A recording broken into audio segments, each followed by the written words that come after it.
Welcome to Parental Alienation and Narcissism. This program is to provide awareness, educational topics that will help you heal and navigate through the hardships associated with narcissistic alienation.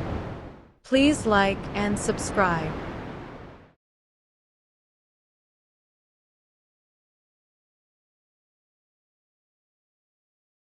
Welcome to Video 2. My name is J. Claude McDaniel, author and victim of alienation. I share my experiences, education, and provide valuable information that I hope will help you navigate through your plight. In this episode, I take you through two scenarios associated with the painful and often misunderstood world of parental alienation. This is a reflection of personal experience, hard-won insight, and the resolve to speak out about what many suffer in silence.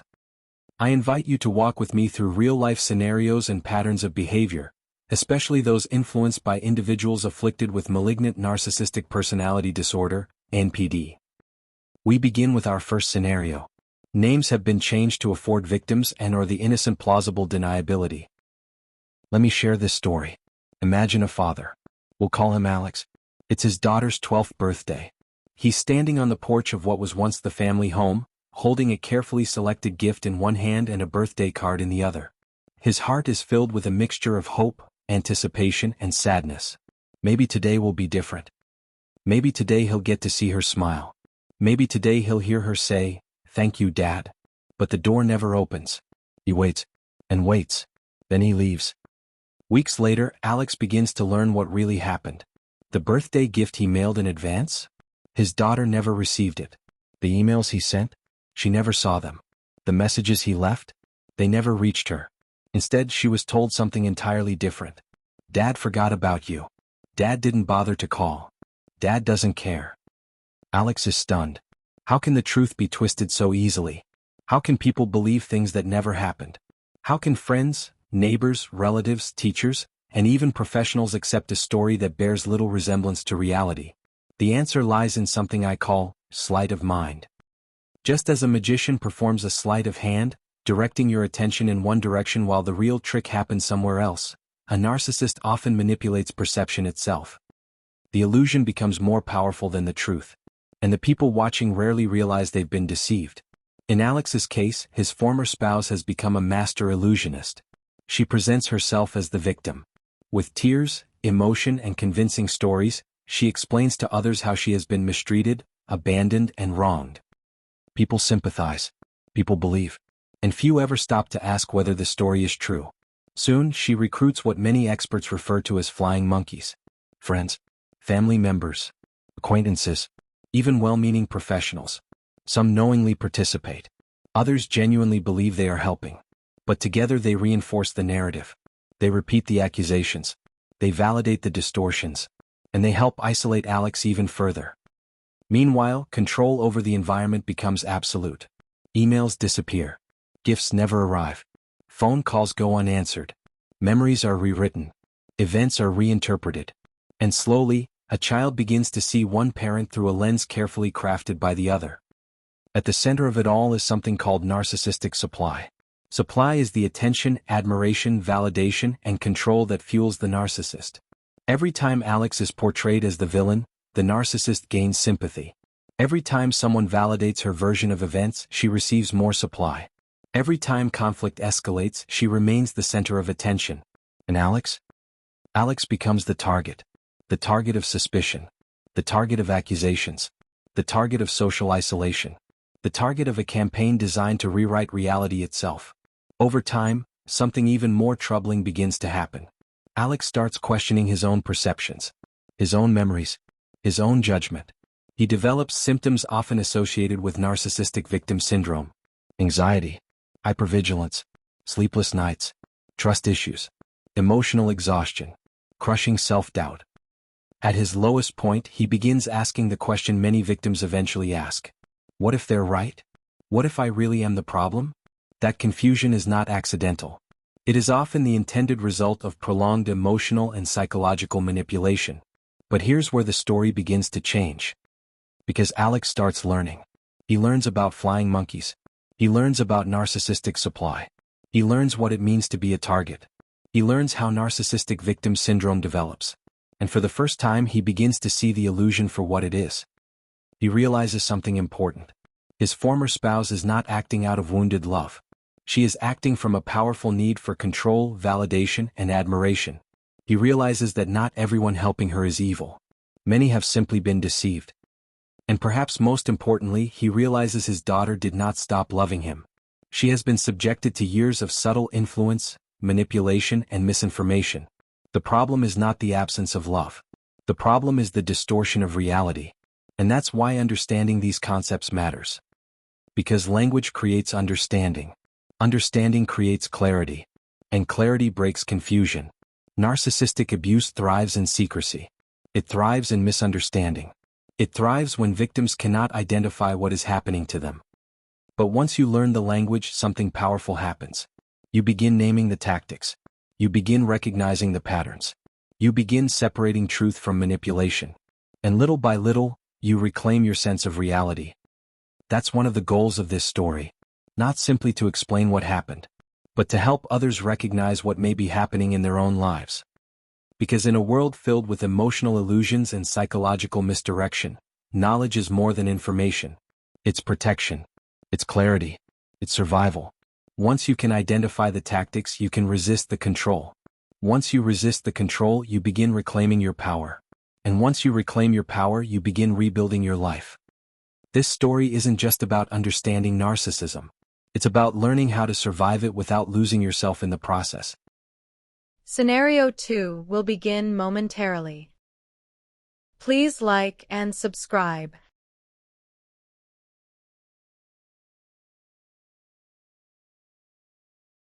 Alex once believed that ending the relationship would end the conflict. Like many people escaping a toxic relationship, he assumed that once the divorce papers were signed, the arguments would stop, the tension would fade, and everyone could begin rebuilding their lives. He was wrong.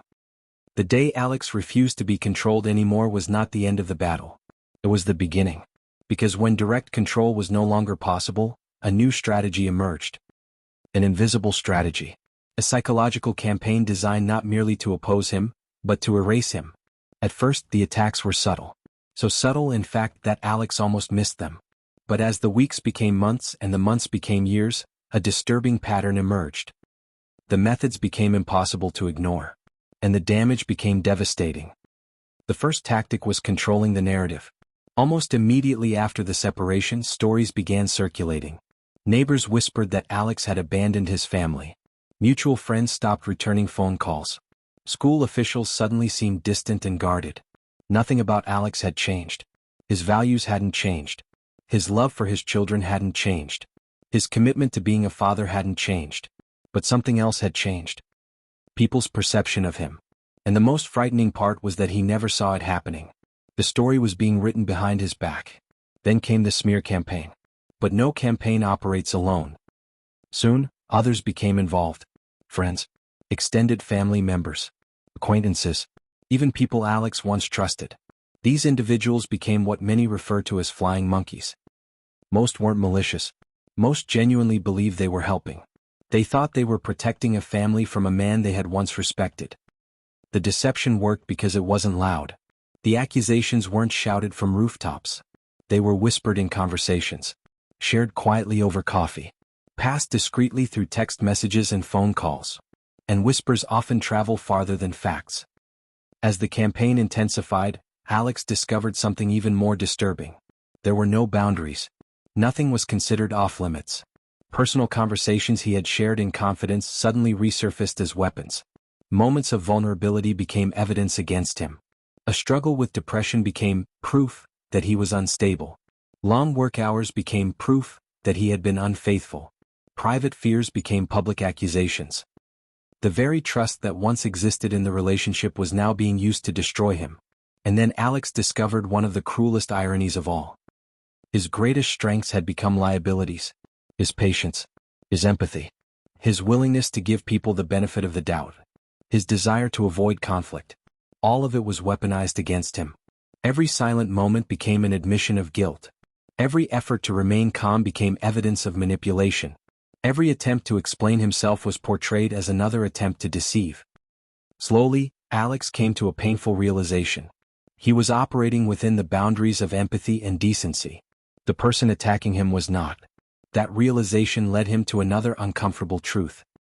The rules he thought existed no longer applied. Lies were told without hesitation. Financial manipulation became routine. His reputation was attacked without remorse. There seemed to be no concern for fairness. No concern for truth. No concern for the damage left behind. Only a relentless determination to win. While Alex spent sleepless nights wondering if he was doing the right thing, new tactics were already being deployed against him.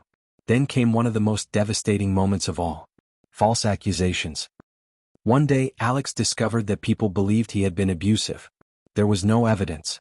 No police report. No witnesses. No documented history. Just suspicion. A carefully planted seed that had been nurtured over time. Enough doubt to make others question him. Enough doubt to make people hesitate. Enough doubt to poison every future interaction. And that was when Alex learned a brutal lesson. In these situations, truth often takes a backseat to narrative. The story people believe becomes more powerful than the facts. As time passed, every interaction became a battlefield. Custody discussions. School decisions. Family gatherings. Even simple conversations. Nothing was about cooperation anymore. Nothing was about compromise. Everything became part of a larger struggle for control. The collateral damage didn't seem to matter. The impact on extended family didn't matter. The emotional toll on the children didn't matter. Winning was all that mattered. Controlling the story. Controlling the perception. Controlling the legacy. But the most heartbreaking tactic was still to come. The recruitment of the children themselves. Not through dramatic confrontations. Not through obvious commands. But through 1,000 small influences. Subtle comments. Carefully chosen words. Repeated suggestions. Questions designed to create doubt. Gifts were minimized. Phone calls were monitored. Happy memories were reinterpreted. Expressions of love were questioned. And little by little, Alex watched his children begin pulling away. Not because they stopped loving him. Not because they wanted to lose their father. But because children naturally adapt to the environment in which they live. And when survival depends on aligning with one parent's version of reality, many children eventually do exactly that. The illusion becomes safer than the truth. Then came perhaps the darkest trick of all. Projection. Whenever Alex attempted to explain what was happening, he found himself accused of the very behaviors being used against him. He was called the manipulator, the liar, the unstable parent, the controlling one, the abuser. This is one of the most powerful tools in the narcissist's arsenal. Accuse first. Accuse loudly. Accuse repeatedly. Because once the accusation is established, every attempt to defend yourself can be portrayed as proof of guilt. Every explanation sounds like an excuse. Every denial sounds defensive. Every truth sounds suspicious. And that is the brilliance of the illusion. The person causing the harm appears innocent. The person suffering the harm appears guilty. Reality is reversed. The audience applauds. And the magician takes a bow. But every illusion has one weakness. It depends on people never looking behind the curtain. As these episodes continue, we'll pull that curtain back and examine these tactics one by one. Not through theory but through real-world experiences that reveal how parental alienation and narcissistic manipulation can reshape families, relationships, and lives for years and sometimes decades. In the hands of a malignant narcissist, love becomes a weapon, truth becomes a battlefield, and survival becomes an act of defiance. To understand these tactics is not to surrender to them, it is to arm yourself. When you know the methods, you can see the trap. When you see the trap, you can begin to break free. In the next edition, we will step into the emotional aftermath, to explore the methods used against the targets and victims. Thank you for playing our broadcast. Please watch for our next episode, number 3. Please like and subscribe.